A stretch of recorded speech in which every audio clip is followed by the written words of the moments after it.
그래서 진실 대 미신의 전쟁사라는 제목입니다. 다른 제목은 어,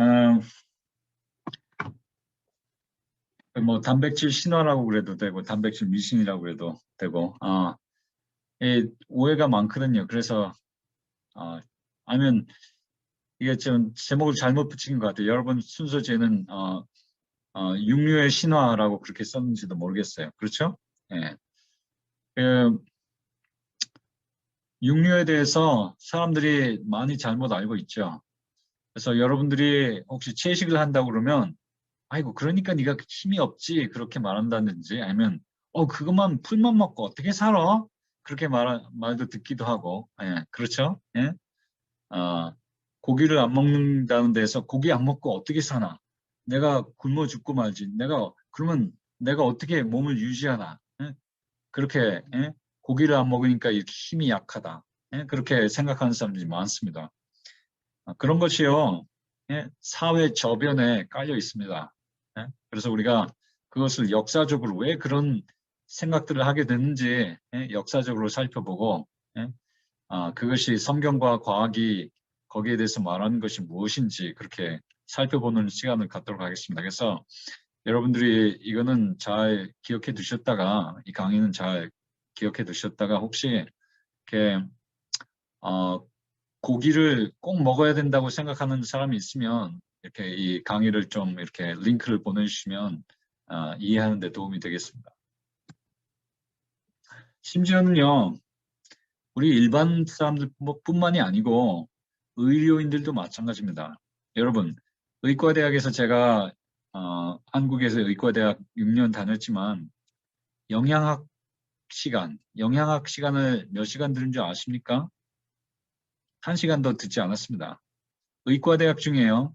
우리가 생리학도 배우고 생물학 무슨 뭐 물리학도 배우고 심지어는 철학도 배우고 무슨 미학도 배우고 이상한 거 다 배우고요. 뭐 물론 내과, 외과, 수학과 다 배우지만 영양학 강좌는 안 듣습니다. 그냥 안 듣는 뿐만 아니라 1시간도 없어요. 미국에서도 마찬가지입니다. 거의 모든 의과대학에서 영양학 가르치지 않습니다. 그러니까 우리가 사람이 먹는 것이 얼마나 중요한데 영양학 우리가 의과대학에서 이제 많이 배웠기 때문에 영양학 조금만 들으면 쉽게 이해할 수 있거든요. 영양학 거의 듣지 않습니다. 그런데 거기다 더 문제는 요즘 영양학도 상당히 이렇게 좀 삐뚤어져 나가 있는 경향이 있어요. 어, 그래서 참 이 단백질과 육류에 대한 잘못된 생각을 바꾸기 참 어렵습니다. 자, 그래서 그렇다고 우리가 단백질이 없어야 되는가? 그런 건 절대 아니죠. 절대 아닙니다. 단백질을 꼭 먹어야 됩니다. 그런데 단백질은요, 물론 어제 제가 그저께 말씀드렸다시피 단백질이 대량 영양소입니까? 아니면 미량 영양소입니까? 대량 영양소죠. 그람 단위로 섭취하기 때문에 미량 영양소에 비해서 훨씬 더 많은 어, 양을 우리가 섭취하기 때문에 대량 영양소라고 그래요. 그렇다고 대량 영양소들은 많이 먹을수록 좋은 게 아니고 많으면 많을수록 좋은 게 아니에요. 욕심을 부리는 것은요, 몸에 뭐가 좋다 해가지고 막 먹어내드는 사람, 그거 결코 좋지 않습니다. 욕심이 뭐를 잉태해요? 욕심이 죄를 잉태하고 그 다음에 죄가 장성해서 사망을 낳죠. 그런 거예요. 심지어는 좋다고 하는 음식도 우리가 과잉으로 먹으면 그것이 죄를 가져오고 그 욕심 자체가 그 욕심 자체가 죄인 거죠. 그래서 그것 때문에 그 병이 생기는 거죠. 그렇죠? 단백질은 더더욱 그래요. 탄수화물과 지방과 틀리게요. 단백질도요. 아니면 그것보다 더 독할 수 있어요. 단백질을 우리 몸에서 많이 이렇게 축적하지 못합니다. 그럼에도 불구하고 제가 이제 시작할 때는 단백질의 중요성에 대해서 말씀드리겠습니다. 근데 제가 이 말씀을 드리는 이유가 이렇게 단백질의 중요성 요거만 하면 1분 동안 제가 강의하면 벌써 사람들 생각에는 그러면 많이 먹을수록 좋겠지 하고 벌써 생각이 딱 들어와요. 그래서 제가 지금 미리 경고를 드리는 거예요. 중요하지만은 많이 먹을수록 좋다는 것은 아니다 하는 말이에요. 그렇죠? 과잉으로 먹으면 안 좋다. 그거 먼저 알고 이 슬라이드를 좀 보십시오. 정상적인 성장을 위해서 단백질이 중요합니다. 우리 이 뼈는요, 예? 이게 단백질에 칼슘이 딱딱딱딱 붙어 있는 거예요. 사실 뭐 간단하게 말하면. 예? 그래서 딱딱한 단백질이에요. 그리고 우리가 또 성장하기 위해서는 또 뭐 뼈만 필요한 거 아니죠. 뭐 키가 커지면 커질수록 뼈만 큰 게 아니라 거기에 필요한 뭐 근육도 계속해서 자라야 되고 신경도 뻗어서 나가야 되고 그렇죠. 예? 새로운 세포도 만들어야 되고 이 모든 거에 단백질이 있어야 돼요. 그 다음에 물론 단백질이 근육을 조성하죠. 우리가 여러분 고기를 먹을 때 근육 조직을 먹죠, 보통. 예? 그 닭의 근육도 먹고 소의 근육도 먹고 우리가 보통 고기 먹는다 하면 소고기를 먹는다 했을 때 소의 눈깔 먹는 것도 아니고 대부분 뭐 한국 사람은 꼬리도 먹고 족발도 먹지만 대부분의 경우에는 고기를 먹는다고 했을 때는 그 근육을 먹는 거예요. 예? 근육이 단백질 덩어리죠. 예, 우리가 그래서 우리 이제 근육을 이제 늘려는 사람들은 단백질을 더 많이 먹어야 되겠죠. 그렇죠? 예. 그래서 막 운동하는 사람들은 단백질을 보통 사람보다 더 많이 먹습니다. 또 하나 어떤 호르몬들은요, 단백질로 만들어집니다. 뭐 인슐린 호르몬이라든지 단백질이라고 할 만큼 크진 않지만 펩타이드라고 합니다. 단백질보다 좀 작은 건 펩타이드라고 그래요. 펩타이드 호르몬이 많습니다. 자, 그런데 우리가 단백질을 섭취해야지 이 단백질을 이렇게 아미노산으로 몸이 분해를 해가지고 그 아미노산을 가지고 그 펩타이드를 만드는 거예요. 그 다음에 단백질이 있어야지 효소를 합성합니다. 제가 이거 생각해보니까 이거 기본 영양학 강의를 먼저 이렇게 말씀을 드려야 되겠어요. 그 단백질은요 아미노산으로 되어 있습니다. 아미노산으로 되어 있어요. 그 21가지 아미노산이 있는데요. 그 중에 8가지가 필수 아미노산입니다. 여기에 대해서는 조금 이따 더 말씀드릴게요. 21가지 아미노산을 여러분 이렇게 생각해 보세요. 여러분 그 아이들 갖고 노는 그 레고 브록 있죠? 블락 장난감. 레고 뭐 브록이라고 그러죠. 한국에서는. 그러니까 플라스틱. 예? 그래가지고 뭐 이 레고 블락이 몇 가지가 있습니까? 뭐 굉장히 많죠. 뭐 이렇게 생긴 거, 길쭉하게 생긴 거, 뭐 이렇게 뭐 납작하게 생긴 거 여러 가지 있는데 그거 갖고 수천 가지 모양을 만듭니다. 그렇죠? 수천 가지 모양을 만들고 어떤 거는 굴기도 하고 이렇게 돌아가기도 하고 그래요. 그렇죠? 그래서 뭐 뭐든지 만들 수 있어요. 마찬가지로요. 네, 이 21가지의 아미노산을 가지고요. 이걸 이렇게 붙이기도 하고 저렇게 붙이기도 하고 저렇게 늘리기도 하고 돌리기도 하고 해가지고 여러 가지 단백질을 만들 수가 있어요. 아미노산을 가지고. 그러니까 우리가 식물이든 동물이든 아미노산을 어디서 식품으로부터 이렇게 단백질을 흡수하면 먹으면 우리 소화기관에서 그걸 단백질을 다 아미노산으로 잘라갖고 그 아미노산을 세포들로 보내고 세포들은 자기가 필요한 아미노산을 이렇게 골라가지고 마치 아이들이 그 레고 박스 통해서 자기가 필요한 그 레고 그 장난감 피스들을 조각들을 찾아갖고 자기가 원하는 모양을 만드는 것처럼 세포들도 아미노산들을 모아가지고 자기가 필요한 단백질도 만들고 여기 보면은 단백질도 만들고 효소도 만들고 호르몬도 만들어내는 것입니다. 그래서 조직의 수복과 근육량 증가를 위해서는 단백질이 조금 더 필요해요. 그런 사람들은 예를 들어서 수술을 했다. 여러분들이 수술을 해서 지금 수술하고 돌아왔어요 집에. 그러면 제가 단일 금식 하지 말라 그럽니다. 그분들은 영양 섭생이 필요해요. 뭐 지금 뭐 당장 지금 굶는 게 중요한 게 아니고 그분들은 조직의 수복을 위해서 또 그 단백질이 필요해요. 단백질을 절제할 때가 아니라 단백질을 더 보충해야 될 때예요. 그때는 그렇죠? 수술하고 뭐 그럴 때는 크게 다친 다음에 화상을 입은 다음에 그런 사람들은 단백질을 보통 때보다 더 많이 필요합니다. 그렇다고 그런 경우라도 많으면 많을수록 좋은 건 아니에요. 자 봅시다. 여기서 단백질의 함량, 식품단 이걸 잘 보십시오. 사과에는 0.5g이 들어있습니다. 100칼로리당. 자, 100칼로리당. 그다음에 바나나엔 1g, 오렌지엔 2g. 자, 이렇게 들어있어요. 콩에 6g. 근데 여기 보십시오. 이제 육류에는 우유에 5g, 계란 8g, 돼지고기 10g. 이제 고기류엔 대충 10g이 있고요. 참치 같은 경우에는 22g이나 들어있습니다. 자, 그렇게 이제 같은 칼로리를 가정했을 때 그런 거예요. 이게 같은 무게를 가정했을 땐 조금 이게 좀 얘기가 틀려요. 근데 이제 같은 칼로리를 가정했을 때.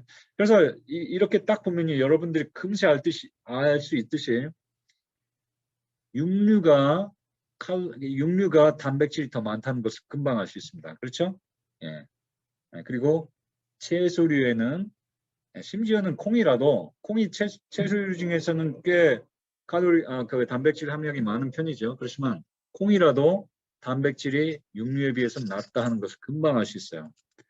그래서 이거 참 사람은요 원래가 이게 자기를 위해서 욕심을 꾸리게 돼 있어요. 욕심을 갖게 돼 있어요. 그래서 여러분 돈을 여기서 벌면 이만큼 보십시오. 돈을 여기서 찾으면 이만큼 벌고 돈 또 여기서 찾으면 돈이 이만큼 나온다. 그러면 다 사람들이 돈 많은 쪽으로 나가겠죠. 예?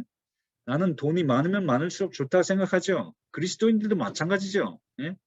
어쩔 때는 돈이 일만하게 뿌리고 돈을 사랑하는 것이 돈이 많으면 우리에게 시험이 되고 가족들 간에 싸움이 일어날 수도 있고 그럼에도 불구하고 우리는 돈이 많으면 많을수록 좋다고 생각해요.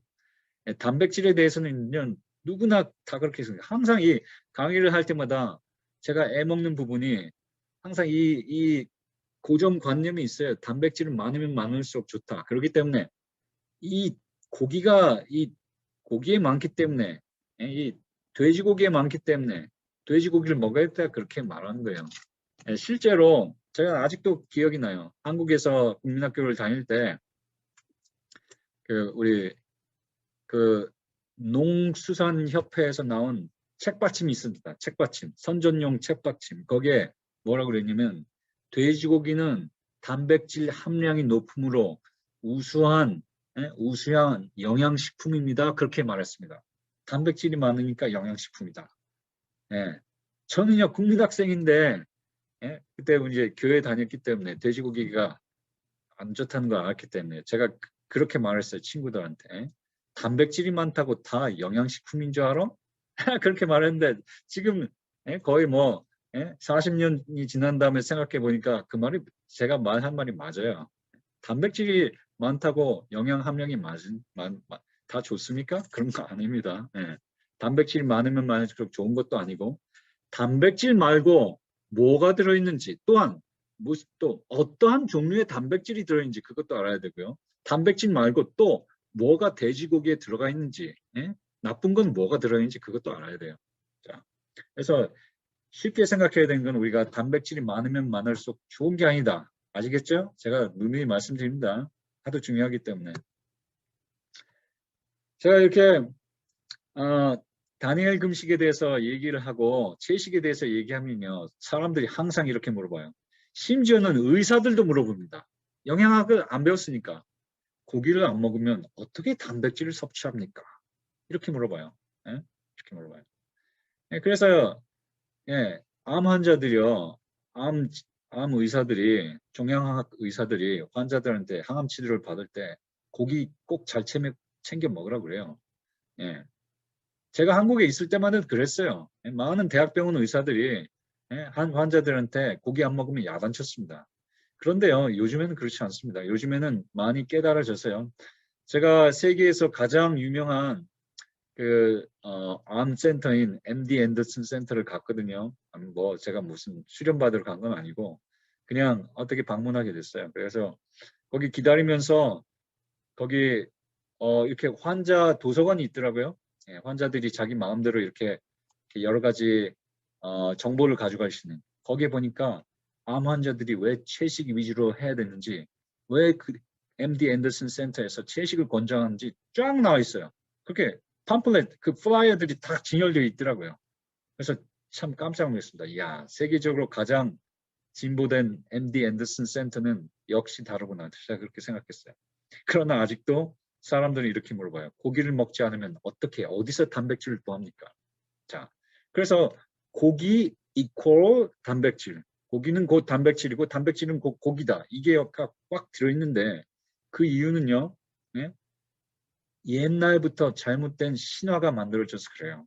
예? 이건 신화고 미신이지 과학이 아닙니다. 근데 옛날부터 이 역사가 꽤 오래됐어요. 그리고 이제 파헤쳐 보도록 하겠습니다. 이거는 제가 콜린 T 캠블이라는 유명한 저자, 차이나 스타디라는 저자가 쓴 그 논문에서 제가 이렇게 단백질 신화의 역사라는 논문에서 제가 발췌해가지고 여러분들께 전해드린 것입니다. 그러니까 제 얘기가 아니라 이분이요 코넬 대학교 미국의 유수 대학 중에 하나죠. 코넬 대학교 영양학과 석좌 교수였습니다. 지금은 은퇴했죠. 이분이 쓴 단백질 신화의 역사의 자료 중에 제가 뽑아서 여러분들께 말씀드리고 있습니다. 이 단백질 신화가 어떻게 탄생했는가? 그 탄생의 역사를 보면 이렇습니다. 1839년 덴마크의 화학자 제럴드 뮬더가 처음으로 고기에서 어떤 물질을 추출해냈어요. 이렇게 붕붕 뜨는 기름도 아니고 이것은 탄수화물도 아니고 뭔가 이렇게 어떤 물질이 이렇게 화학적으로 분리를 해냈는데 자, 자기가 처음으로 발견한 이 화학 물질에 대해서 무슨 이름을 붙였냐? 프로테인이라고 붙였습니다. 미국 사람들은 프로틴으로 발음해요. 프로틴이라는 이름을 딱 붙여버렸어요. 그 프로틴은 그리스어 프로티오스, 가장 중요하다는 의미의 프로티우스라는 자기가 발견했기 때문에 자기가 중요하다고 생각했겠죠. 그래서 거기 중요한 것이라는 이름을 딱 붙여버렸습니다. 그래서 거기서부터 출발해서 프로테인은 중요한 것. 그래서 고기에 있는 것. 그게 아예 거기서부터 시작돼 버렸어요. 그때부터. 자, 제가 여러분들께 이렇게 이제 슬라이드를 진행할 때 빨간색으로 이게 제가 어떻게 이걸 진행할 거냐면 이제 여러분들이 이제 단백질에 대한 과학 역사를 보시면요. 이렇게 이게 이쪽으로 갔다가 저쪽으로 갔다가 그렇습니다. 이 고기를 먹어야 된다 이렇게 가는 쪽에 발견이 나왔다가 아이고 고기가 중요하지 않다 단백질 너무 많이 먹으면 안 된다 이런 발견이 또 나오고 또 이렇게 갔다가 이렇게 왔다 갔다 합니다. 이제 역사를 계속 보면요. 그래서 여기서 이제 잘못된 역사로 출발했다 하는 점에서 제가 빨간색을 썼습니다. 예. 그 다음에 이제 까만색 글씨가 나오면 그거는 이제 채식 단백질의 중요성에 대해서 강조하는 그런 논문에 대해서 이제 까만색으로 제가 썼습니다. 이제 보십시오. 그 다음에 이 단백질 신화가 정립된 또 가장 중요한 이유 중에 하나는요. 1800년대 말 독일의 생리학자 칼 본 보이트가 자기가 이렇게 보니까 보통 체중의 성인 남자에게 한 하루 52g이면 단백질이 되겠다. 그 정도면 단백질이 충분하다 생각했는데 그래도 그래도 그 2배는 먹어야지 이렇게 권장을 했어요.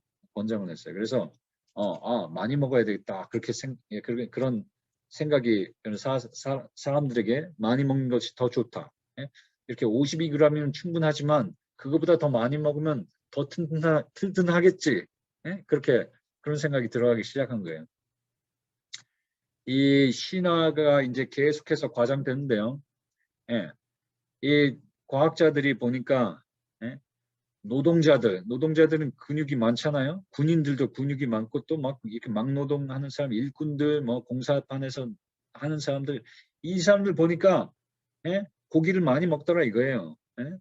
뭐 저기 은행에서 근무하는 사람이나 무슨 뭐 정치가나 막 다른 사람들보다 이 사람들이 고기를 많이 먹더라 이거예요. 그러니까 아하, 저게 고기를 많이 먹으면 근육이 많이 생기는구나.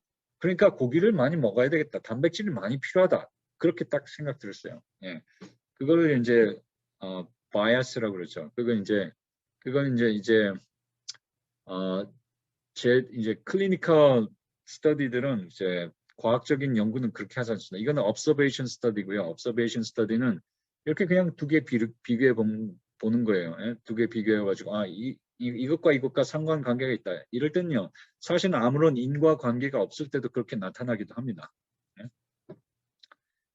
예, 그렇지만 신화의 허울이 벗겨지기 시작했는데요. 1800년대 말에는 고기에뿐만 아니고 식물에도 단백질이 있음이 확인됐습니다.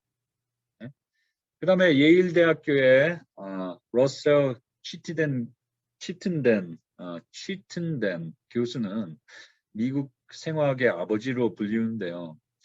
이 사람들은 예일 대학교 학생 운동선수들을 대상으로 실험했습니다. 그래서 하루 150g의 단백질을 줘보기도 하고 또 50g의 단백질을 줘보기도 하고 그 다음에 비교를 해보니까 운동선수들이 하루 150g 단백질을 섭취할 때보다 50g 섭취할 때 더 성적이 더 좋았다는 것을 발표했습니다.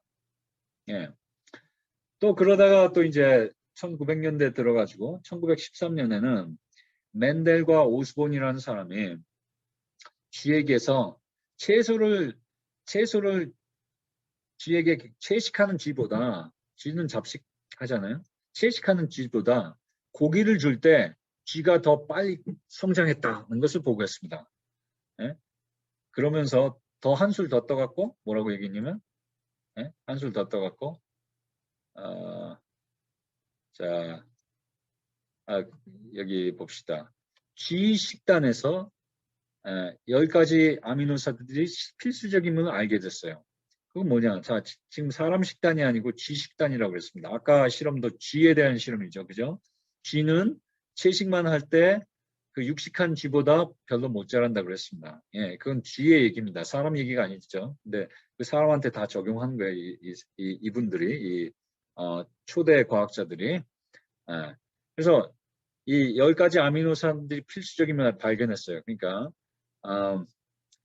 그 아미노산들은 그러니까 무슨 말씀이냐면 우리가 단백질을 섭취하잖아요. 단백질을 우리가 뭐 콩도 먹고 뭐 이것도 먹고 감자도 먹고 뭐 어쩔 땐 계란도 먹고 뭐 고기도 먹고 그렇다. 그러면 조금씩 다른 단백질들이 들어있어요. 마치 레고 아이들이 만들어 놓은 레고 조각이 다 똑같은 레고 조각으로 만들어진 게 아니죠. 그렇죠. 그걸 분해해 보면 예를 들어서 어떤 아이가 만든 레고로 만든 집은 뭐 한 10가지 레고 조각을 갖고 만들었고 어떤 아이는 12가지를 만들었고 뭐 틀리잖아요.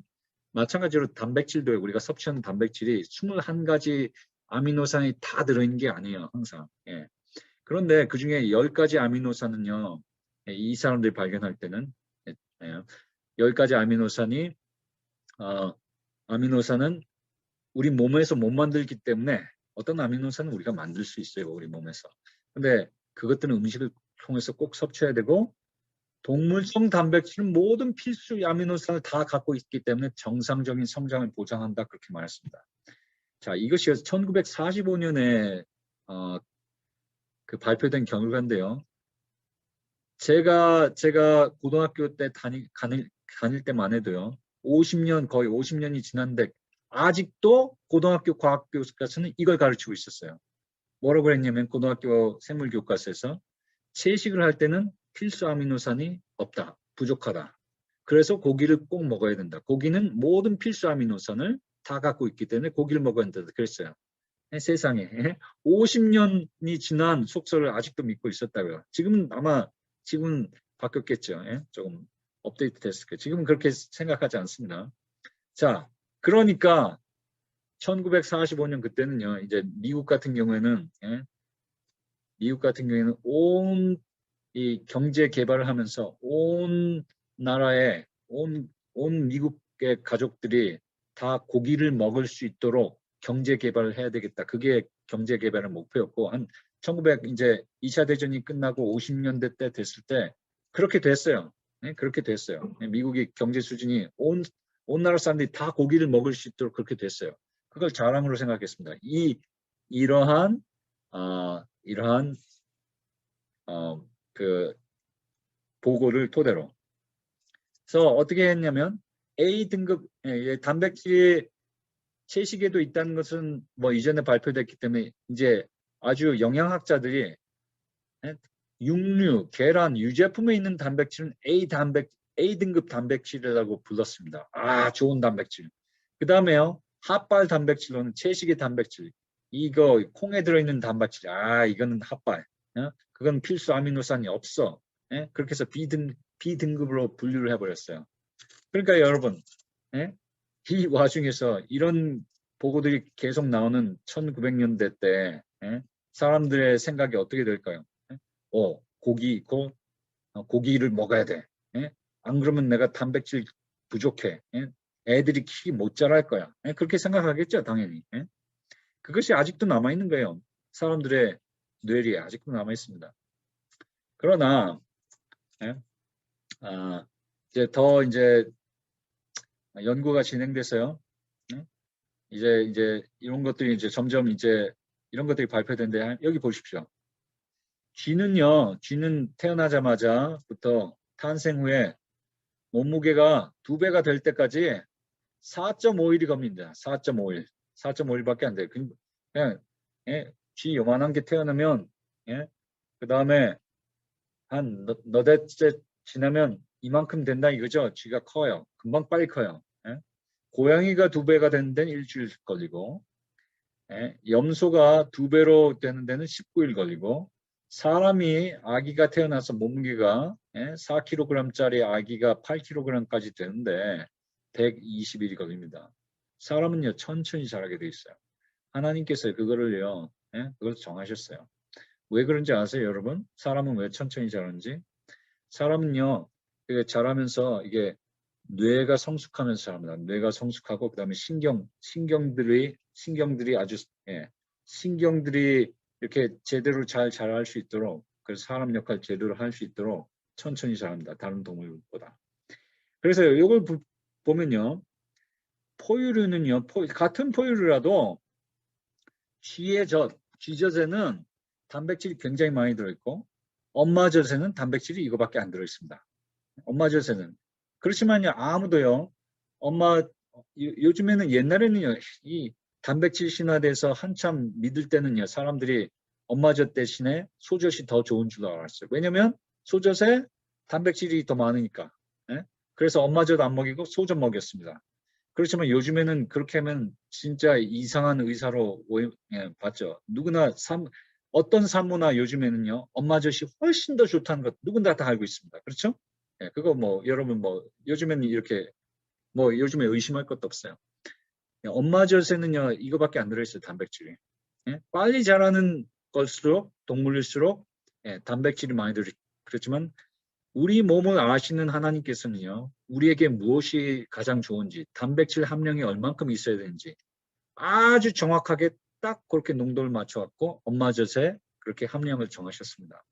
만일에 여러분 중에 여러분 새끼, 여러분 아기나 갓 태어난 아기나 아니면은 이게 손자 손녀가 빨리 자라기 원하시는 분은 쥐젖을 구해다가 먹이십시오. 쥐젖. 그럼 빨리 자랄 거예요. 그런데요.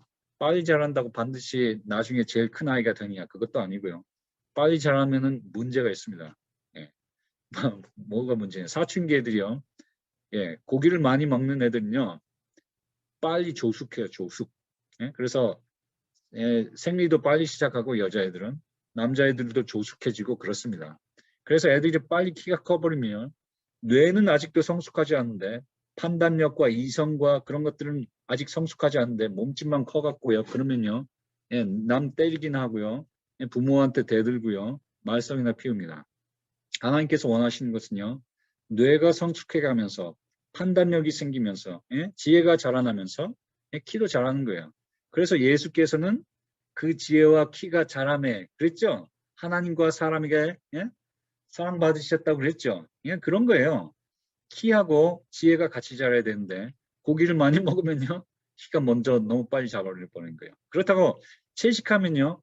천천히 자랍니다. 대학교 가서도 자랍니다. 저희 아이들은 채식했습니다. 완전 채식했는데요. 제 큰아이가 19살 반인데요. 아직도 키가 조금씩 크고 있어요. 대학교 2학년인데. 저는 어렸을 때 육식했습니다. 제 키는요. 중학교 3학년 때 딱 끝나버렸어요. 근데 제 아들은 아직도 크고 있어요. 자, 그게 그렇고 그다음에 그래서 이제 보면은 예, 사람은 이렇게 두 배로 이렇게 몸무게가 두 배로 증가하는 시간이 120일이고 예, 그래서 우리 단백질 함유량이 낮다 뭐 이걸 보여주는 겁니다. 윌리엄 로즈 박사는요, 아미노산 연구에 있어서 가장 중요한 업적들을 이뤄낸 사람입니다. 아미노산의 대가예요. 단백질 연구의 대가예요. 이 사람이 테오린이라는 것을 발견해서 인간에게 필요한 20개의 아미노산이 있음을 말했고요. 지금은 21개라고 얘기합니다. 필수 아미노산과 최적 성장에 필요한 아미노산을 구분했습니다. 필수 아미노산은 8개입니다. 그래서 1949년에 인간의 아미노산 필요 연구에 대해서 우리가 얼마나 단백질을 진짜 얼만큼이 적당량이고 아미노산이 얼만큼 필요한가에 대해서 아주 정확하게 연구한 사람이 이 사람이에요. 그냥 대충 짐작하는 사람이 아니에요. 뭐 옛날 사람처럼 저기 걸어가는 노동자 저 막내 노동자가 얼만큼 고기를 먹는지 보자 집에까지 따라가서 보자 그렇게 연구한 게 아니에요. 자, 이 사람은 실험실에서 연구했습니다. 그래서 인간에게 필요한 최소 단백질 요구량은 이건 최소예요. 살아남기에 필요한 그러니까 뭐랄까 생존에 필요한 최소 요구량은 하루에 20g 정도임을 실험으로 확인했습니다. 자, 더 연구를 진행. 그게 아까 말한 150g하고 비교하면 훨씬 작은 용량이죠. 그렇죠? 옛날에 믿었던 50g보다도 작고. 더 연구를 진행해서 어떤 채소라도 충분히 먹기만 하면 충분히 골고루가 또 들어가야 돼요. 골고루 채소 먹기만 하면 인간에게 요구되는 모든 8가지의 필수 아미노산들을 쉽사리 충족시킬 수 있음을 밝혔다.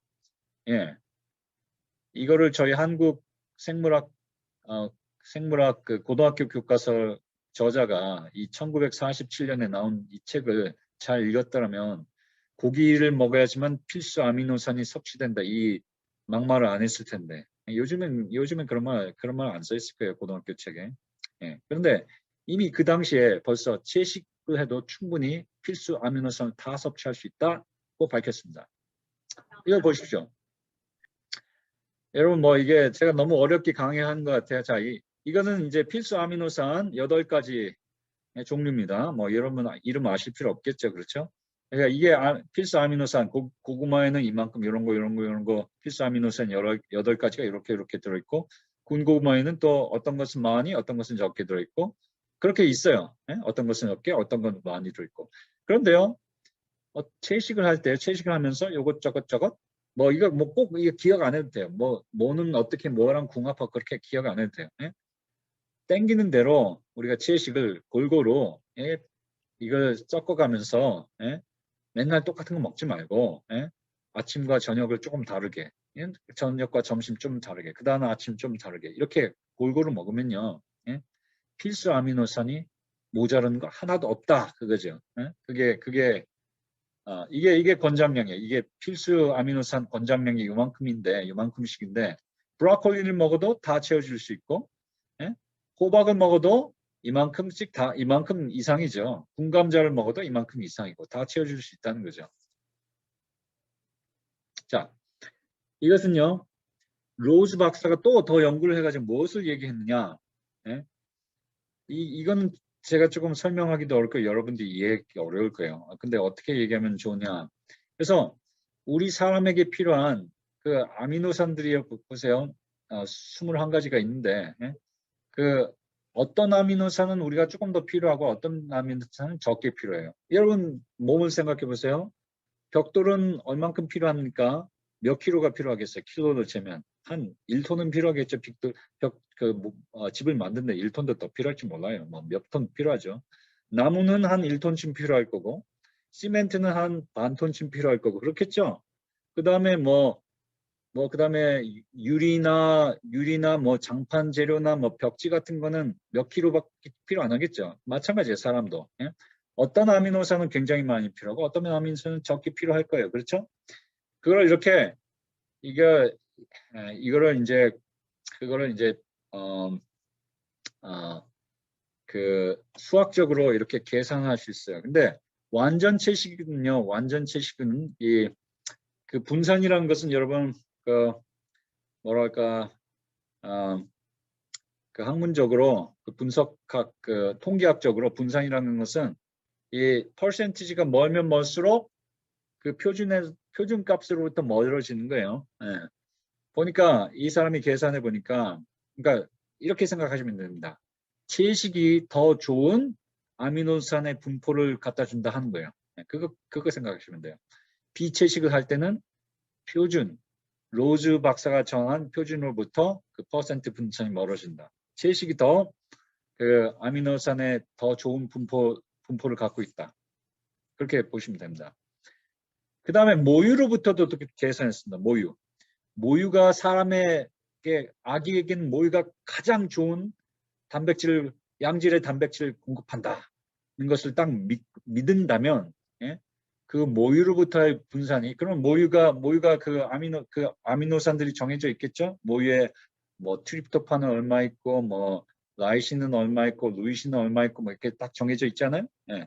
그렇게 정해져 있는데 그것으로부터 완전 채식이 모유와 가장 가깝고 비채식 그래서 고기도 먹고 이렇게 하는 사람들은 좀 멀다.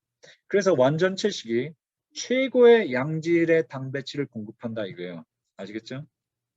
자, 여러분 이렇게 말하는 사람 봤습니다. 자, 네. 제가 강의가 좀 길어지네요. 지금 8시 9분이군요. 아직도 시간이 있습니다. 이렇게 말하는 사람 봤어요. 제가 네? 자기 관절염 환자를 봤는데 관절염 환자가요. 고양이를 먹는데 고양이. 네? 그래서 제가 물어봤어요. 아니 왜 고양이가 관절염에 좋다고 생각하세요? 아니 고양이 보세요. 저기 멀리서 쫙 뛰어내리잖아요. 이렇게 관절이 이렇게 부드럽잖아요. 예? 그러니까 고양이를 잡아먹는 겁니다. 예? 뭔가 좋은 성분이 있겠죠. 이야, 제가 좀 깜짝 놀랐습니다. 예? 깜짝 놀랐어요. 예? 예?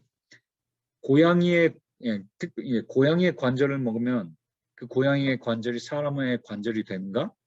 예? 자, 예? 어떤 사람들이요 이렇게 생각해요. 자, 이 근육을 봐라. 예? 이 근육을 만들기 위해서는 우리 사람의 근육하고 저기 어디 소의 근육하고 뭐 생화학적으로는 별 차이 없거든요. 예? 그 마이오글로빈 똑같은 마이오글로빈이에요. 그러니까 고기에 있는 그 고기의 근육을 이루고 있는 아미노산하고 사람의 근육을 이루고 있는 아미노산하고 별 차이가 없단 말이에요. 그 아미노산의 성분이 똑같기 때문에 그러면 고기의 아미노산을 먹으면 그게 그대로 우리 근육에 딱 맞는 아미노산이 돼서 우리의 근육을 늘릴 수 있는가? 그거는요 굉장히 아주 수준이 낮은 국민학생 수준의 생각입니다. 그건 상상이에요, 상상. 이렇게 제가 비유 드릴 수 있어요. 여러분들이 집을 짓는다고 그럽시다. 제가 여러분들이 집을 짓는다고 그랬어요. 여러분이 새로 집을 짓는데 여러분이 집을 질 때 자, 여러분이 짓고 싶은 집하고 똑같은 집이 앞에 생긴 거예요. 앞에 생겼어요. 앞집이 나왔어요. 근데 앞집하고 여러분들이 똑같은 집을 짓고 싶어요. 예? 근데 여러분이 사는 그 자리에다가 짓고 싶어요. 그래서 여러분들이 이제 결심을 합니다. 내가 필요한 재료가 저 집에 다 있네. 난 저 집하고 똑같은 재료를 짓고 싶은데 저 벽돌을 쓰고 싶고 저 유리창을 쓰고 싶고 똑같은 문을 쓰고 싶다. 그러면 자 이렇게 생각해 보세요. 어떤 그냥 미친 사람이 오케이. 그러면 내가 저 집을 부셔갖고 나온 벽돌과 저 집에서 뜯어낸 유리창과 저 집에서 뜯어낸 그 재료를 갖고 내가 새로 내 땅에다 집을 지어야겠다. 여러분 그렇게 해보면 그 집이 제대로 된 집이 될까요? 예? 그렇지 않겠죠? 그렇지 않습니다. 절대 그렇지 않습니다. 예? 이 똑같은 재료, 이게 새 재료를 사야 돼요. 예? raw material, 새 재료를 저기 뭐 미국 같은 경우는 로우스나 뭐 홈디포 가서 제대로 사와야지. 이런 데 가서 새 재료를 사와야지. 집을 무너뜨려 갖고 헌 재료 사오면 안 됩니다. 마찬가지예요. 육식이 그와 같아요. 육식이. 자 보십시오. 소하고 양과 닭이요. 어디서부터 그 단백질을 구했습니까? 풀을 뜯어 먹으면서 곡식을 먹으면서 콩을 먹으면서 단백질을 구했습니다. 그렇죠? 걔네들은 그러니까 재료상 가서 사온 거예요. 어떻게 그렇게 비유하자면.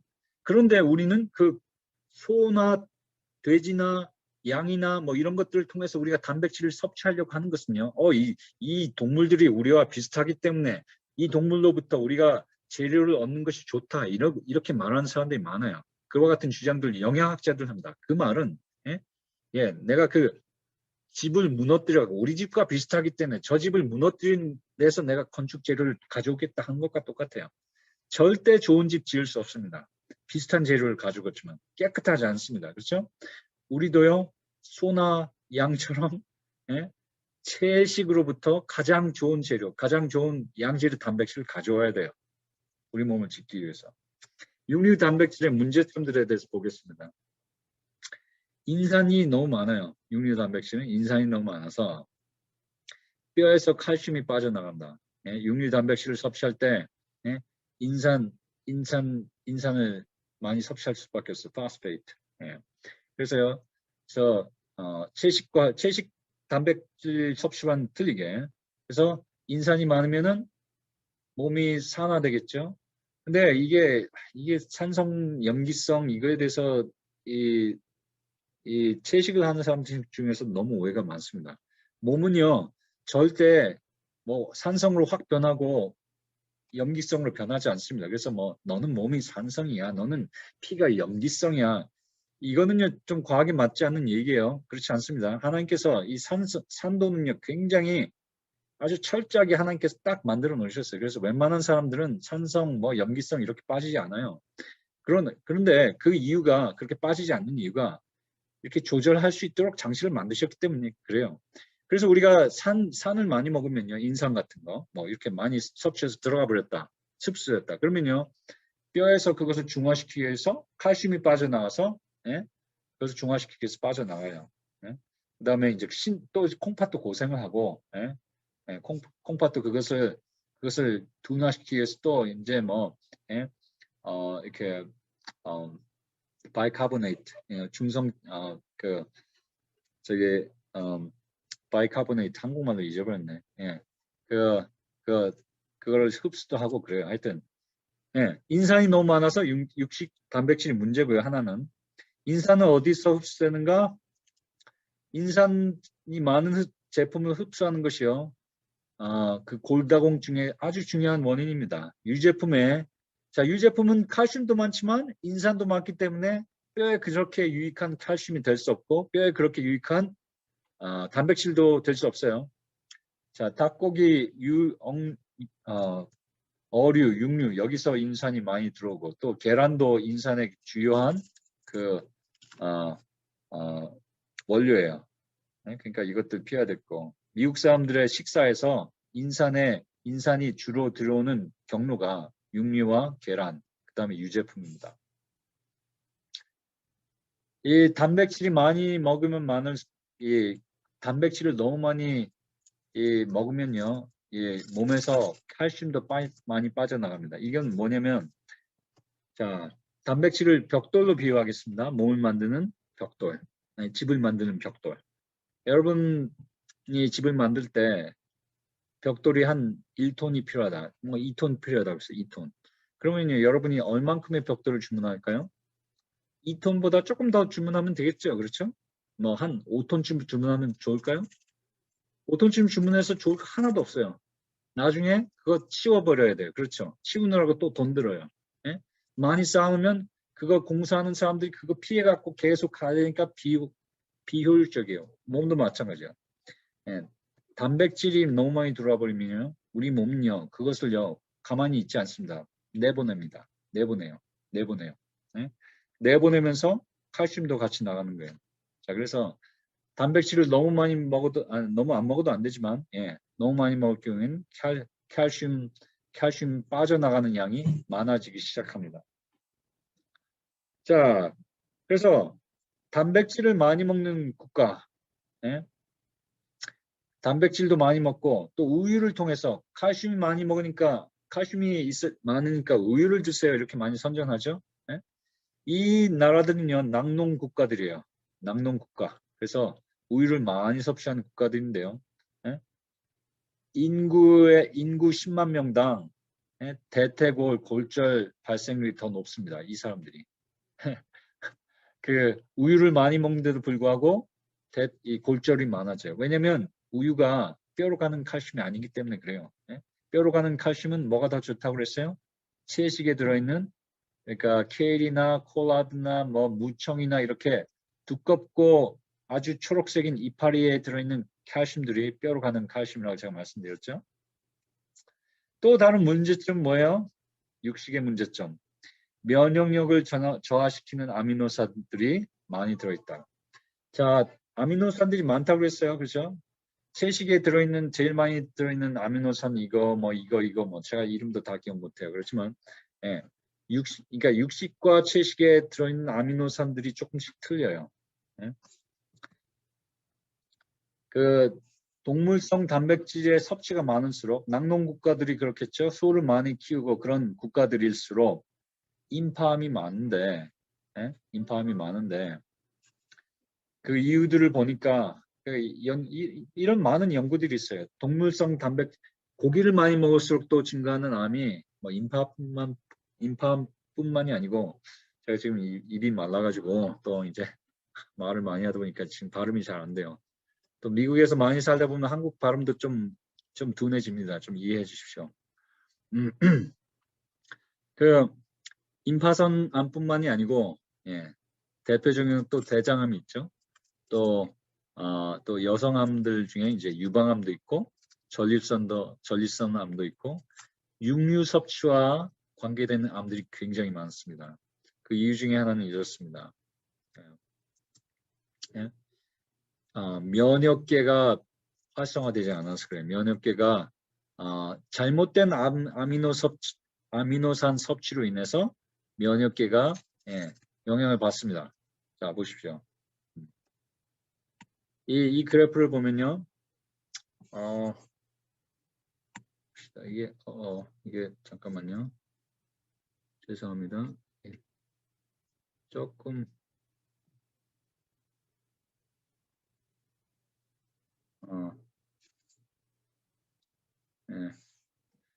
잠깐만요. 이게 조금 이상하네요. 왜 그러지? 슬라이드가 안 움직여요. 잠깐만 이거 스탑하고요. 제가 스탑 쉐어링하고 빠져나왔다가 다시 들어가 볼게요. 그럼 어쩔 땐 되거든요. 자, 이게 왜 이러나.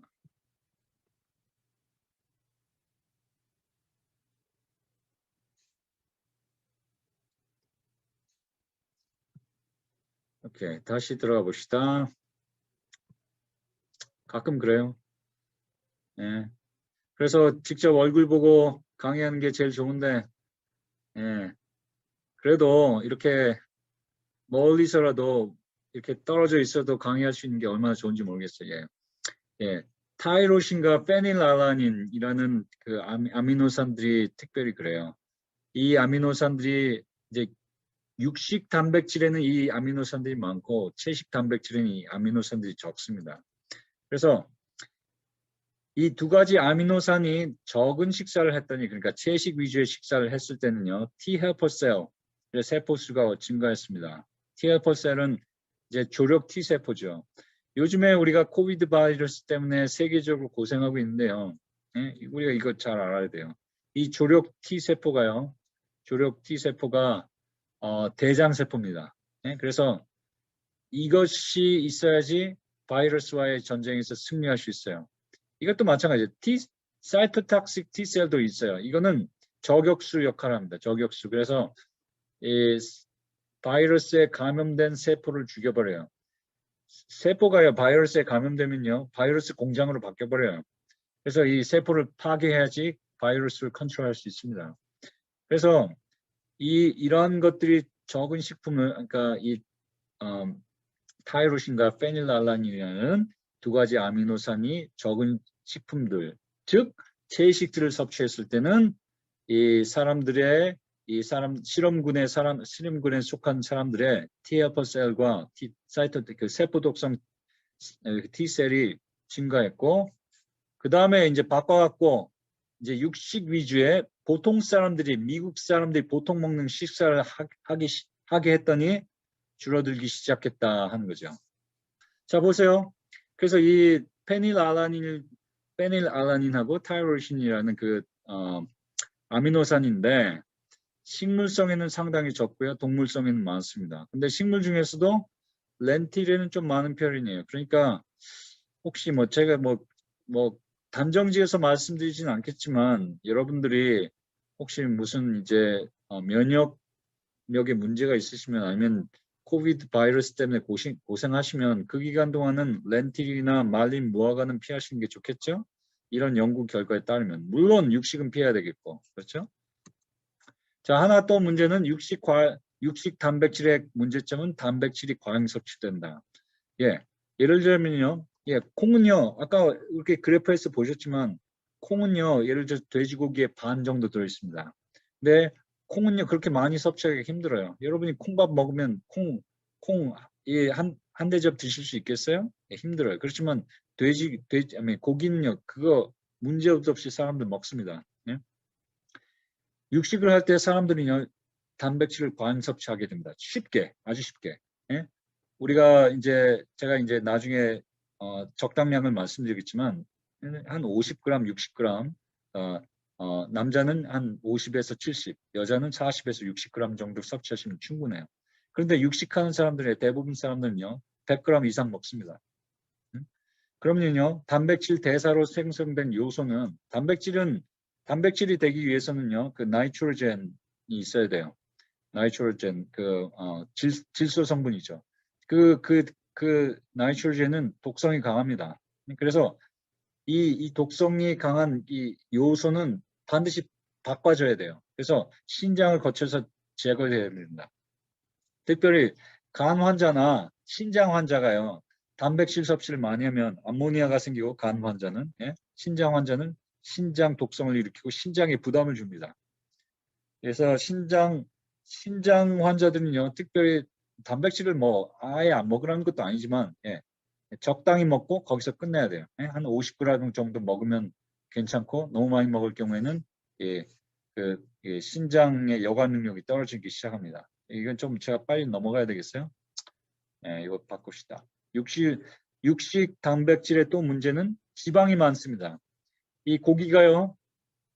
지방이 다 끼어져 있죠. 비계가 다 거기에 끼어 들어가 있다고요. 아무리 그 비계를 띄워도 육식 단백질의 문제는 채식 단백질을 섭취할 때는요. 보십시오. 콩을 섭취한다. 지방 별로 들어가 있지 않습니다. 파이버가 많습니다. 섬유질이 많고 거기다 파이토케미칼도 들어가 있고 그렇지만 육류 단백질은 이건 지방 덩어리 플러스 단백질이에요. 단백질도 식물 단백질보다 우수한 단백질도 아니고 저급이고 면역력을 약화시키는 단백질이고 지방의 면에 있어서도 식물 단백질보다 훨씬 못한 거예요. 우리 혈관을 좁게 만들게 하는 콜레스테롤이 들어있는 그런 거죠. 콜레스테롤 수치를 올리죠. 육류 단백질을 섭취하면. 자, 그래서 이거는 넘어가겠습니다. 이거는 콜레스테롤 많이 올린다 하는 거예요. 육류를 섭취하면 아니 이거는 누구나 다 알죠. 요즘 시대에 이거 아무래도 여러분 말씀 안 드려도 되죠. 육식을 할 때 콜레스테롤 올라간다. 콜레스테롤이 많아지면 중풍 일으키고 심장병 일으키고 혈관 막히게 한다. 그것이 사망 원인 제1번이다. 그건 누구나 다 아는 얘기니까 너무 제가 시간 낭비 안 하겠습니다. 여기서. 자, 육식을 하는 사람이라도 식물성 단백질로 바꾸면 콜레스테롤이 감소한다. 이거는 다 아는 사실이죠. 그래서 이 빨간 줄은 이 사람들은 동물성 단백질을 3주간 섭취했습니다.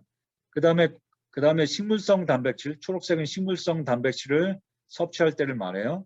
그 다음에 식물성 단백질로 바꿨더니 어떻게 됐어요? 콜레스테롤이 쫙 떨어졌어요. 반대로 식물성 단백질을 섭취하게 했더니 어떤 사람들을 콜레스테롤이 떨어지기 시작했어요. 그 다음에 이제 동물성 단백질로 바꿉시다 했더니 콜레스테롤이 올라갔어요. 금방 바뀌어요. 이거는 정말 그래요. 우리가 단일 금식 3주 하잖아요. 이 사람들도 3주 했습니다. 3주 하잖아요. 콜레스테롤이 확 떨어지는 거 볼 수 있어요. 자, 이제 그냥 그만해야 되겠어요. 제가 마지막 슬라이드로 이게 또 안 움직여요. 그러니까 마지막 슬라이드를 제가 넘어가고 이제 그만하고요. 마지막 결론을 말씀드리면 이렇습니다. 단백질은요, 많으면 많을수록 좋은 게 아니고 대부분 사람들의 경우에는 남자는 한 50에서 70g, 여자는 40에서 60g 정도 드시면 그것은 딱 적당해요. 물론 이제 몸무게에 따라서 이제 틀린 거죠. 그게 50에서 70이고, 예?